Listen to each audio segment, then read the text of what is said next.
तुम्हारे पास तो केवल यही विकल्प है कि तुम क्या करो या क्या ना करो, परंतु परिणाम तुम्हारे वश में नहीं है पार्थ। कर्म फल तुम्हारे वश में नहीं है।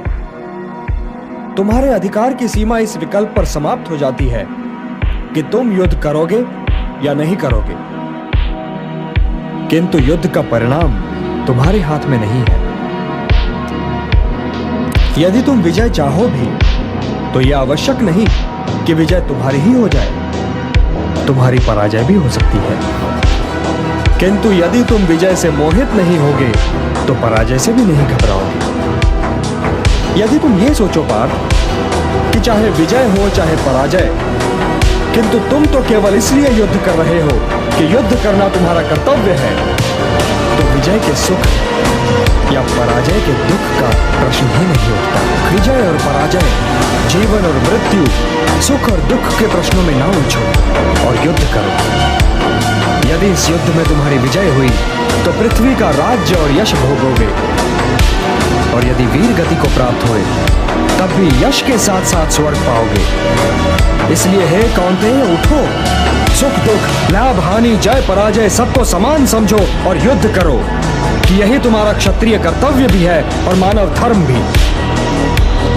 और जो न विजय से सुखी हो और न पराजय से दुखी, वही स्थित प्रज्ञ है, यही कर्मयोग है। तुम सर्वश्रेष्ठ धनुर्धर हो, परंतु यदि तुम्हारा आखेट तनिक भी इधर से उधर हो जाए तो तुम चूक जाओगे। तुम्हारा अधिकार तुम्हारे बाण संधान पर है, तुम्हारा अधिकार तुम्हारी दृष्टि पर है, परंतु उस मृग पर तुम्हारा कोई अधिकार नहीं जिसकी ओर तुम बाण चला रहे हो।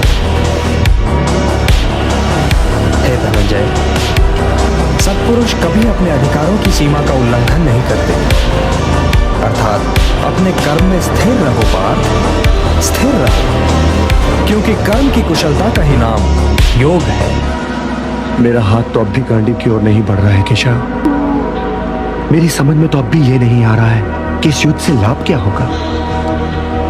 तुम ये निर्णय केवल इसलिए नहीं ले पा रहे हो पार्थ कि तुम इस क्षण को केवल व्यक्तिगत लाभ और व्यक्तिगत हानि के तुला में तोल रहे हो। यही तो मोह का बंधन है पार्थ, यही तो तुम्हारे शोक की जड़ है, और इसीलिए तुम्हारा ये कायर, पलाय और कलंक में डुबोने वाला शोक न तुम्हारे हित में है और न ही समाज के हित में। यह शोक न वर्तमान के लिए शुभ है और न ही भविष्य के लिए। लाभ और हानि की इस कामना में न भटको पार्थ, न भटको, केवल कर्म करो, कर्म। हे पार्थ, सामान्य पुरुष विषय का ध्यान करता है और विषय का ध्यान उसे आसक्त बना देता है। इस आसक्ति या लगाव से काम का जन्म होता है। जब काम की पूर्ति नहीं होती तो क्रोध उत्पन्न होता है। जब क्रोध उत्पन्न होता है तो विषय के प्रति मोह और बढ़ जाता है, और जब मोह और बढ़ जाता है पार्थ तो सोचने की शक्ति भटक जाती है। जब सोचने की शक्ति भटक जाती है तो बुद्धि का नाश होता है, और जब बुद्धि का नाश होता है तो मनुष्य का सर्वनाश हो जाता है। और हे कुंती पुत्र, तुम्हारा ये मोह तुम्हें बुद्धि के विनाश की ओर ले जा रहा है। तनिक सोचो पार्थ कि जिसके पास बुद्धि ही न होगी उसे शांति कैसे मिल सकती है।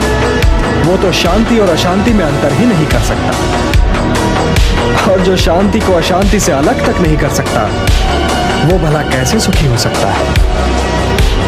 हे पार्थ, जैसे पवन के झोंके नाव को भटका देते हैं, वैसे ही कामनाएं बुद्धि को भटका देती हैं। इंद्रियाणाम हि चरताम यन्मनो अनुविधीयते तदस्य हरति प्रज्ञाम वायुर्नावम इवाम्भसि। इसलिए हे महाबाहो, अपनी इंद्रियों को अपने वश में रखो, स्वयं ही उनके वश में न हो जाओ।